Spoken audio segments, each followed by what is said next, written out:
नमस्कार दोस्तों, स्वागत है आपका बीजन आईएएस की इस टेस्ट सीरीज में। हम लोग बीजन आईएएस टेस्ट सीरीज का टेस्ट नंबर 7 कर रहे हैं, जो इकोनॉमी से संबंधित है। इसके 2 पार्ट आ चुके हैं 25-25 क्वेश्चन के। कुछ तबीयत खराब होने की वजह से वीडियो नहीं आ रहा था, तो अब हम लोग इसका आज 3rd पार्ट देखेंगे और देखेंगे कि 75 क्वेश्चन तक पूरा कर लें। क्वेश्चन दिया है, भारत में बाघ संगणना के 5वें चक्र के संदर्भ में निम्नलिखित कथनों पर विचार कीजिए। पहला दिया है, पूर्वी घाट भारत में एकमात्र ऐसा भूदृश्य है जहां बाघों की संख्या सबसे कम है। गलत है, क्योंकि यहाँ पर देखिए एकमात्र आ गया। इस तरह की स्ट्रीम जो भी आते हैं वो गलती होते हैं। दूसरा दिया है, बाघ संरक्षण प्राधिकरण बाघ संगणना के आकलन हेतु नोडल प्राधिकरण है, नोडल एजेंसी है। ठीक है, तो ये सही हो जाएगा। बी वाला देखते हैं। नेक्स्ट क्वेश्चन, जब कोई व्यक्ति नौकरी की तलाश कर रहा होता है या नौकरी के बीच अदला बदली कर रहा होता है तो नौकरी के बीच के समय अंतराल को संदर्भित करती है। उपयुक्त पंक्ति किस प्रकार की बेरोजगारी को उल्लेख करती है? तो ये देखिए, आपका ये घर्षणात्मक बेरोजगारी है। आप इस यहाँ पर काम कर रहे हैं, यहाँ पर आपको जाना है, ये बीच का जो पीरियड है इसको कहते हैं घर्षणात्मक बेरोजगारी। तो घर्षण बेरोजगारी हो जाएगा। आगे चलते हैं, अगला क्वेश्चन देखते हैं। क्वेश्चन नंबर 55 दिया है, हाल ही में निम्नलिखित में से किस संगठन ने the preparedness and resilience for emerging threat पहल शुरू की थी? तो ये शुरू किया था विश्व स्वास्थ्य संगठन ने। तो इसको आप रट लीजिएगा, ये फैक्ट है। तो 55 का विकल्प नंबर ए हो जाएगा। आगे चलते हैं। दिया है कि थोक मूल्य सूचकांक के संदर्भ में निम्नलिखित कथनों पर विचार कीजिए। पहला स्टेटमेंट दिया है, देखिए यहाँ पर नहीं है, पूछा है, यह भी आपको ध्यान में रखना है। दिया है, इसे वाणिज्य एवं उद्योग मंत्रालय के आर्थिक सलाहकार द्वारा प्रकाशित किया जाता है। तो ये कथन सही है, लेकिन यहाँ पर पूछा है नहीं, तो इसलिए गलत हो जाएगा। तो एक जहाँ जहाँ उसको निकाल देंगे तो एक ऑप्शन तो निकल गया। दूसरा इसमें दिया है कि इसमें ईंधन और विद्युत को सर्वाधिक महत्व दिया जाता है। तो ये गलत है, ईंधन और विद्युत को सबसे ज़्यादा महत्व नहीं दिया जाता है। इसमें वस्त्र, परिधान, कागज़, रसायन, प्लास्टिक, सीमेंट, इन सब चीज़ों को अधिक दिया जाता है। तो ये गलत हो जाएगा हम लोगों का। और देखिए केवल भी इसमें सॉरी, हाँ, तो ये गलत हो जाएगा। तो गलत ही पूछा था, तो दूसरा विकल्प तो सही हो गया। तीसरा अगर पढ़ें तो इसमें दिया है, यह केवल उत्पादक स्तर की स्फीति का पता लगाता है। तो ये विकल्प सही है, ये केवल उत्पादक वाला सॉरी गलत है, लेकिन यहाँ पर नहीं पूछा इसलिए सही हो जाएगा। तो ये भी हम लोगों का सही हो जाएगा। तो अब देखिए यह सेवा की कीमतों में परिवर्तन को अधिग्रहित नहीं करता। तो ये कथन हम लोग का सही है, लेकिन नहीं पूछा इसलिए गलत हो जाएगा। इसीलिए पहला भी हमारा गलत हो जाएगा। तो आंसर हम लोगों का हो जाएगा सी। आगे चलते हैं, नेक्स्ट क्वेश्चन देखते हैं। अगला क्वेश्चन दिया है, अगला क्वेश्चन दिया है, जगदीश चंद्र बोस के योगदान के संदर्भ में निम्नलिखित कथनों पर विचार कीजिए। पहला स्टेटमेंट दे रखा है, वे भारत में बेतार संचार के अग्रदूत में से एक थे। बिल्कुल सही बात है। दूसरा दिया है, उन्होंने पौधों की वृद्धि मापने के लिए क्रेस्कोग्राफ का यंत्र का आविष्कार किया था। ये भी सही है। तीसरा दिया है, वे मिलीमीटर तरंगदैर्घ्य के साथ रेडियो संचार प्रदर्शित करने वाले पहले व्यक्ति थे। तो ये भी सही है। तो हमारा विकल्प नंबर डी हो जाएगा। आगे चलते हैं। क्वेश्चन नंबर 53 दिया है, निम्नलिखित में से कौन सा अंतर्राष्ट्रीय मुद्रा कोष यानी कि IMF वित्त के शेष आहरण यानी कि SDR की बात कर रहा है के लिए कोटा सूत्र में शामिल है? ठीक है, तो देखिए पहला इसमें जनसंख्या का आकार, ये तो शामिल नहीं है। तो एक जहाँ जहाँ है उसको अगर निकालेंगे तो विकल्प आपको मिल जाएगा ए। ठीक है, ये जो है सकल घरेलू उत्पाद का भारत, ये भी है, खुलापन भी है और आर्थिक परिवर्तनशीलता भी है। ठीक है, तो इस तरह से आप ध्यान रख सकते हैं। इसमें केवल पहला भर नहीं है जिसमें लिखा है जनसंख्या का आकार। आगे चलते हैं, नेक्स्ट देखते हैं। क्वेश्चन नंबर 57 इसमें लिया है, निम्नलिखित में से कौन से सूचकांक विश्व बैंक द्वारा प्रकाशित किए जाते हैं? तो विश्व बैंक द्वारा विश्व आर्थिक आउटकम, ये गलत है। ये विश्व बैंक द्वारा प्रकाशित नहीं किया जाता है। ठीक है, ये IMF द्वारा प्रकाशित किया जाता है। तो एक जहाँ जहाँ उसको निकालेंगे ये दोनों निकल जाएगा। उसके बाद से आपका ये 2 ऑप्शन बच रहा है। दूसरा दिया है इसमें वैश्विक आर्थिक संभावना रिपोर्ट। तो जो वैश्विक आर्थिक संभावना रिपोर्ट है इसको तो भाई विश्व बैंक द्वारा किया जाता है, तो इसको 2 के आप रख लीजिए, यानी कि 2 वाला ऑप्शन हमारा सही है। दूसरा दिया है विश्व विकास रिपोर्ट, तो विश्व विकास रिपोर्ट जो है, अब देखिए जहाँ हमारा 2 है उसको रखेंगे तो ये भी विकल्प हम लोग का गलती हो जाएगा और आंसर हो जाएगा डी। तो इस हिसाब से हमारा जो है ये भी गलत हो जाएगा। विश्व विकास रिपोर्ट ये भी विश्व बैंक द्वारा जारी किया जाता है। तो अब हम लोग हमारा दूसरा और तीसरा ऑप्शन सही है। ये विश्व आर्थिक रिपोर्ट जो है विश्व बैंक द्वारा जारी किया जाता है। विश्व विकास रिपोर्ट जो है वो विश्व बैंक द्वारा जारी किया जाता है और ये जारी किया जाता है अंतर्राष्ट्रीय मुद्रा कोष द्वारा। तो हमारा विकल्प नंबर डी हो जाएगा। ऐसे भी आप विकल्प से निकाल सकते हैं। आगे चलते हैं। देखिए क्वेश्चन नंबर 58 दिया है, पंचवर्षीय योजना का विचार निम्नलिखित में से किस देश से लिया गया है? तो आपको पता है रूस से लिया गया है, सोवियत संघ से। नेक्स्ट क्वेश्चन दिया है हमारा कि रिकार्डियन तुल्यता निम्नलिखित में से किससे संबंधित है? तो ये जो है भाई सरकारी खर्च से संबंधित होता है रिकार्डियन तुल्यता, तो ये बात आपको याद रखना है। नेक्स्ट क्वेश्चन हम लोग देखते हैं। ये देखिए दिखा है, पराया सुर्खियों में रहने वाले PSLV ऑर्बिट एक्सपेरिमेंटल मॉड्यूल के पीछे के विचार को निम्नलिखित कथनों पर एक सर्वोत्तम रूप से दर्शाया गया है। दिखा यह पुनः प्रायोज्य प्रक्षेपण यान जिसमें ऐसे पुर्जे लगे होते हैं जिन्हें सतह के से वह अंतरिक्ष में पेलोड ले जाने के दौरान पुनर्प्राप्त और पुनः प्रक्षेपित किया जा सकता है। ठीक है, लेकिन सही तरह से कौन कर रहा है इसको भी देखना है। तो ये थोड़ा थोड़ा सही लग रहा है। दूसरा दिया है, एक ऐसे कक्षीय मंच जहां गैर पृथककारी पेलोड के माध्यम से वैज्ञानिक प्रयोग किए जाते हैं। कक्षीय मंच जहां गैर पृथककारी पेलोड के माध्यम से वैज्ञानिक प्रयोग किए जाते हैं, बिल्कुल सही बात है। यहाँ पर बिना आदमी के वहाँ पर वैज्ञानिक तो होते नहीं है जहाँ से सारी क्रियाएं होती हैं। तो हम लोग का विकल्प नंबर हो जाएगा। क्वेश्चन नंबर 60 देखते हैं। इसमें दिया है मसाला बॉन्ड के संदर्भ में निम्नलिखित कथनों पर विचार कीजिए। तो इसका पहला स्टेटमेंट हम लोगों का दिया है, ये बॉन्ड भारतीय पूंजी बाजार में जारी किए जाते हैं। तो ये भारतीय पूंजी बाजार में नहीं जारी किए जाते। आपको पता है कि ये जो रुपया है ये क्या कहते हैं, भारतीय पूंजी बाजार में भारतीय रुपये में मूल्यांकित एक बॉन्ड होता है। ठीक है, इसे विदेशी में पूंजी बाजार में जारी किया जाता है, जैसे इंग्लैंड और सब सारे देशों में। तो ये स्टेटमेंट तो गलत है, तो पहला गलत हो जाएगा। और दूसरा देखते हैं इसमें क्या, मसाला बॉन्ड में मुद्रा संबंधित जोखिम निवेश को होता है, न कि बॉन्ड जारीकर्ता को। तो ये बात सही है, तो दूसरा हमारा विकल्प सही हो जाएगा। आगे बढ़ते हैं, नेक्स्ट क्वेश्चन देख लेते हैं जल्दी से। क्वेश्चन नंबर 61 देखते हैं, उसके साथ क्वेश्चन नंबर 64 भी देख लेंगे। 61 में दिया है कि वह क्षेत्रक के संदर्भ में विशेष आहरण, एक बार मैंने इसको कराया था अभी पहले ही क्वेश्चन में। तो देशों के आधिकारिक भंडार के पूरक हेतु एक अंतर्राष्ट्रीय आरक्षित परिसंपत्ति, इसका गठन निम्नलिखित में से किस संस्थान द्वारा किया गया था? तो अभी मैंने थोड़ी देर पहले आप लोगों को ये बात बताई थी कि ये IMF के द्वारा किया गया था, इंटरनेशनल मॉनेटरी फंड, यानी कि अंतर्राष्ट्रीय मुद्रा कोष। अभी मैंने थोड़ी देर पहले बताया था। आगे चलते हैं, निम्नलिखित दस्तावेजों पर विचार कीजिए दिया है, और इसमें दिया है वित्त आयोग, आउटकम बजट, मध्यावधि राजकोषीय नीति, आर्थिक सर्वेक्षण और अनुदान उपयुक्त दस्तावेजों में से संसद में प्रस्तुत बजट में शामिल होता है। हाँ, तो देखिए इसमें ये जो दिया है आर्थिक सर्वेक्षण, इसे पहले बजट के साथ पेश किया जाता था, लेकिन अब उसे एक दिन पहले पेश कर दिया जाता है। तो ये गलत हो जाएगा हमारा चौथा जहाँ है। और बाकी सब स्टेटमेंट, वित्त विधेयक, आउटकम रिपोर्ट और मध्यावधि राजकोषीय नीति, वितरण, अनुदान मांगे, ये सब जो है संसद द्वारा बजट में शामिल किया जाता है। तो हमारा विकल्प नंबर सी हो जाएगा। ये भी पहले किया जाता था लेकिन अब नहीं किया जाता है। जब से BJP गवर्नमेंट आई है तब से एक दिन पहले इस तरह के काम कर लिए जाते हैं। आगे चलते हैं, नेक्स्ट क्वेश्चन देखते हैं। क्वेश्चन नंबर 62 दिया है, निम्नलिखित में से प्रत्यक्ष कर है। प्रत्यक्ष कर के बारे में बात कर रहा है। तो आप देखिए संपत्ति कर एक प्रत्यक्ष कर है, ठीक है।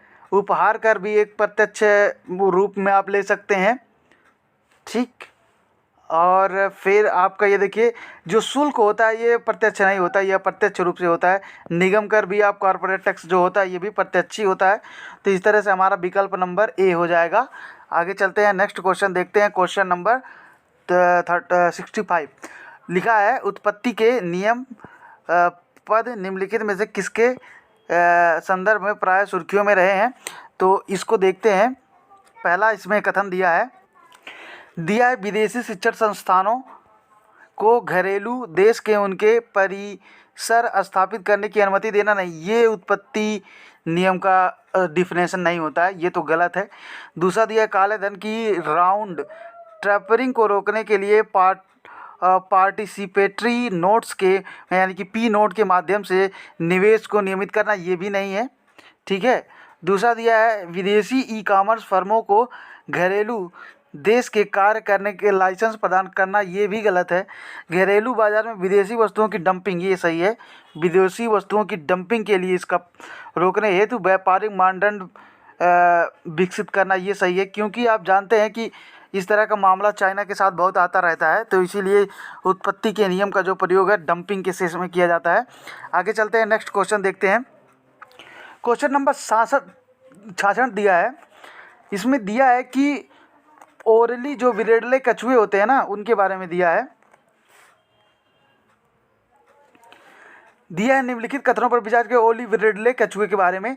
ये विश्व में पाई जाने वाली सभी समुद्री कछुओं प्रजातियों में से सबसे बड़े और अंतर्राष्ट्रीय प्रकृति संरक्षण संघ द्वारा इसे वनरेबल के रूप में वर्गीकृत किया गया है।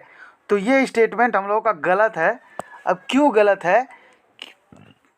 क्योंकि देखिए ये जो होते हैं ये कछुए या समुद्री कछुओं की सभी प्रजातियों में सबसे छोटे होते हैं। पहली बात इसमें दिया है सबसे बड़े होते हैं, ये इतना तो कथन गलत हो गया। दूसरे दिया है ओरली ब्रेडेड जो कछुए होते हैं वो अंतर्राष्ट्रीय प्राकृतिक संघ में जो IUCN की लिस्ट होती है उसमें वनरेबल में तो हैं, ठीक है, लेकिन ये जो अंडे हैं उड़ीसा के ऋषिकुल्या नदी के मुहाने पर पाए जाते हैं, ये भी आपको ध्यान में रखना है।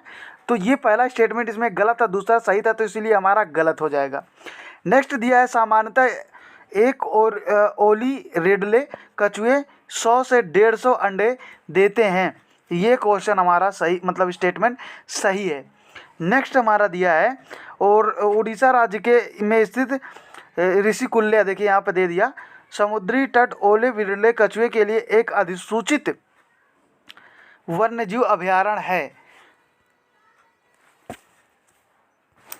हाँ, तो ये वन्यजीव अभयारण्य नहीं है, फिर भी ऐसी घटनाएं यहाँ पर घटती हैं, ठीक है, इसीलिए काफ़ी अद्भुत दृश्य माना जाता है। तो ये विकल्प हम लोगों का गलत हो जाएगा। ऐसे में हमारा केवल विकल्प नंबर 2 सही होगा। तो इसमें अगर हम लोग ऑप्शन देखें तो ऑप्शन हम लोगों का सी हो जाएगा, ठीक है। आगे बढ़ते हैं, नेक्स्ट क्वेश्चन देखते हैं। क्वेश्चन नंबर 69, क्वेश्चन नंबर 69 में दिया है उपभोक्ता मूल्य सूचकांक यानी कि CPI के बारे में बात कर रहा है। तो उपभोक्ता मूल्य सूचकांक विचार करने के लिए कह रहा है। पहला दिया है यह उपभोक्ताओं द्वारा वस्तुओं एवं सेवाओं के लिए भुगतान की गई कीमतों में परिवर्तन को मापता है। दूसरा दिया है इसकी माप सांख्यिकी और कार्यक्रम क्रियान्वयन मंत्रालय द्वारा जारी की जाती है। तीसरा दिया है इसका आधार वर्ष 2012 है। और चौथा दिया है CPI में भोजन और पेय पदार्थों का भारांश लगभग 50% है। हाँ, तो देखिए इसका तीनों ही ऑप्शन जो है सही हो जाएगा।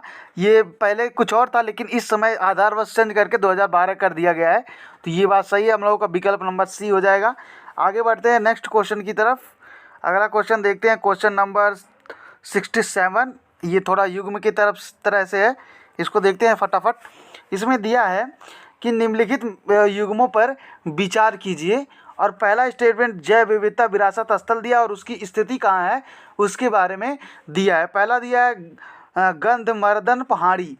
तो गंधमर्दन पहाड़ी जो है ये उड़ीसा में है, यहाँ पर झारखंड लिख दिया है, तो ये गलत हो जाएगा। तो अब दूसरा विकल्प दिया है अरिपट्टा पट्टी, अरिटट्टा पट्टी। तो इसमें देखिए अरिपट्टा पट्टी जो है ये हमारा तमिलनाडु में है, तो ये विकल्प तो सही हो जाएगा, अरिपट्टा पट्टी। तीसरा दिया है नमगित, नमथिंग पोखरी, ये थोड़ा सा ऐसा नाम है, ये तो क्या बताएं। नमथिंग पोखरी जो है आपका पश्चिम बंगाल में है, ये आसाम दिया है, तो केवल एक विकल्प ही सही होगा। ठीक है, आप जो मैंने बोला उसको आप नोट भी कर सकते हैं ताकि बाद में उसको रट सकें या दोहरा सकें। इसमें दिया है निम्नलिखित कथनों पर विचार करने के लिए कह रहा है कि कौन सा अंतरिक्ष यान हमारे सौर मंडल की सीमा माने जाने वाले हेलियोस्फीयर के बाहर संचालित है। ठीक है, तो इसमें दिया है पहला कि न्यू होराइजन्स की बात कर रहा है, ये तो नहीं हो सकता। कैलिनी यूजेंस, ये भी गलत है। फिर दिया है जूनो अंतरिक्ष यान, ये भी गलत है, फैक्ट है आपका, ये है वाइजर 2। आगे चलते हैं, इसको आप रटिएगा, ये रटने वाला ही है, इसको और किसी भी तरह से आप नहीं सॉल्व कर सकते। आगे चलते हैं, नेक्स्ट क्वेश्चन देखते हैं, क्वेश्चन नंबर 68। इसमें दिया है कि सुर्खियों में रही डकार घोषणा किससे संबंधित है। तो जो डकार घोषणा है, ये आपको मैं बता दूं कि ये संबंधित है सड़क सुरक्षा से, आप इसको याद रख लीजिएगा। ये डकार घोषणा सड़क सुरक्षा से संबंधित है। हमने अभी जल्दी में ही 2021 में एक सड़क सुरक्षा अधिनियम पास किया था दिल्ली घोषणा पत्र के माध्यम से, आपको ये सब याद होगा। नेक्स्ट क्वेश्चन हम लोगों को में दिया है कि निम्नलिखित में से कौन सी पूंजी प्राप्तियों की मुख्य मदें हैं। तो पूंजी प्राप्तियों की मुख्य मदों की बात कर रहा है, पूंजीगत प्राप्ति की, ये भी आपको ध्यान में रखना है। तो पूंजीगत प्राप्तियों में आपका आता है बाजार उधारियाँ, ये तो आता है। ठीक है, उसके बाद से आपका ये सार्वजनिक उद्यमों के लाभ, ये नहीं आता। ये आपका आता है राष्ट्रीय बचत प्रमाण पत्र, वो आपका भविष्य निधि भी आता होगा। हाँ, भविष्य निधि भी आपका आता है। तो इस हिसाब से आपका विकल्प नंबर हो जाएगा सी। आगे चलते हैं, क्वेश्चन नंबर नेक्स्ट देखते हैं फटाफट।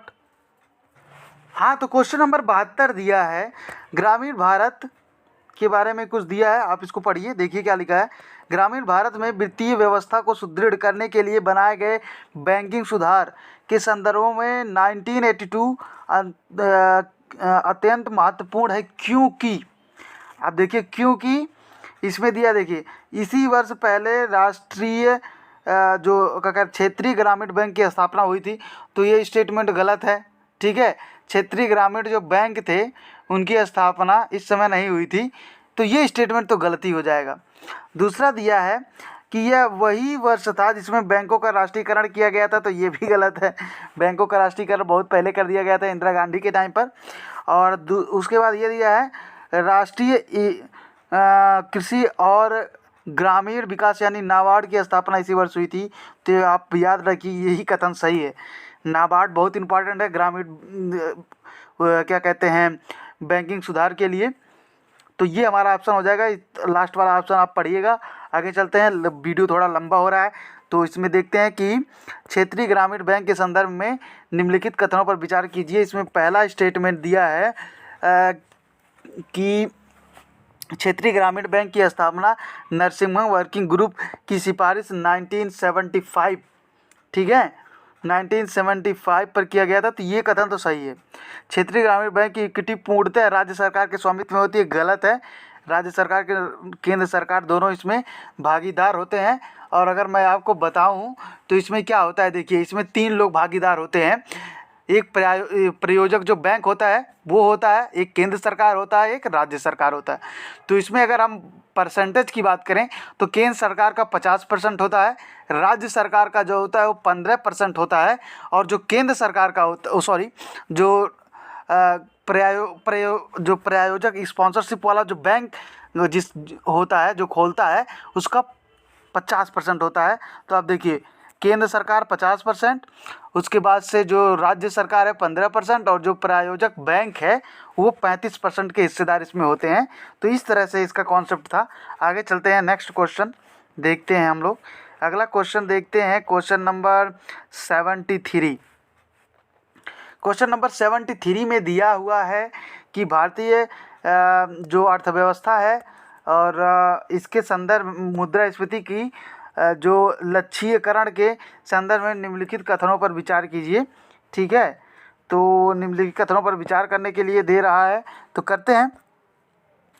हाँ, तो स्टेटमेंट इसमें दिया है कि कहाँ गया यार, निम्नलिखित कथन, हाँ यहाँ पर है, दिया है कि मुद्रास्फीति लक्ष्यीकरण आरबीआई अधिनियम 1934 के तहत संवैधानिक एवं संस्थागत फ्रेमवर्क है। तो ये कथन तो भैया सही है आपका। नेक्स्ट दिया है कि मुद्रास्फीति लक्ष्य का निर्धारण आरबीआई द्वारा केंद्र सरकार के परामर्श से किया जाता है। तो ये स्टेटमेंट हम लोगों का गलत हो जाएगा। केंद्र सरकार आरबीआई के परामर्श से प्रत्येक 5 वर्ष में एक बार उपभोक्ता मूल्य सूचकांक के आधार पर मुद्रास्फीति लक्ष्य निर्धारित करती है। तो इसमें केंद्र सरकार परामर्श नहीं देता है, परामर्श आरबीआई देता है। तो ये हो जाएगा गलत, उल्टा स्टेटमेंट लिख दिया है, पहला हम लोगों का सही है। आगे चलते हैं, नेक्स्ट देखते हैं।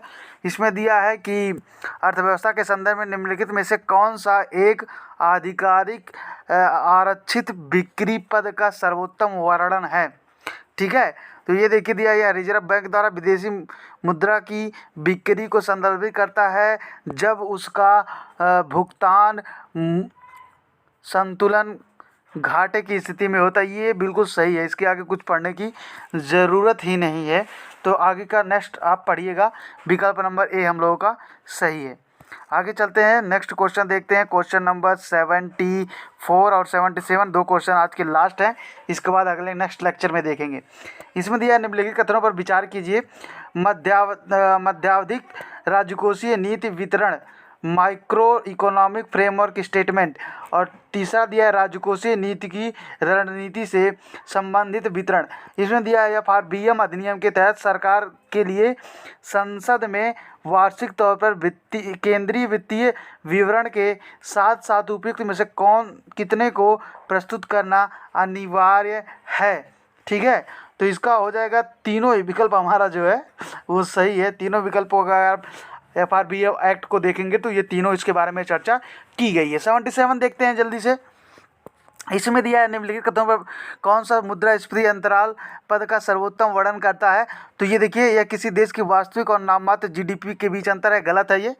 ठीक है, दूसरा दिया है यह वर्तमान वास्तविक जीडीपी और पूर्ण रोजगार के दौरान चल रही अर्थव्यवस्था की जीडीपी के बीच का अंतर, ये कथन सही है, बीच का अंतर है। तो इस हिसाब से मेरा दूसरा ऑप्शन सही हो जाएगा। तो thank you so much for watching this lecture, और ज़्यादा से ज़्यादा लोगों के पास शेयर कीजिए ताकि जो विजन आईएएस टेस्ट सीरीज सबको इसका लाभ मिल पाए। इसका 4th पार्ट हम लोग कल लेकर आते हैं। Thank you so much.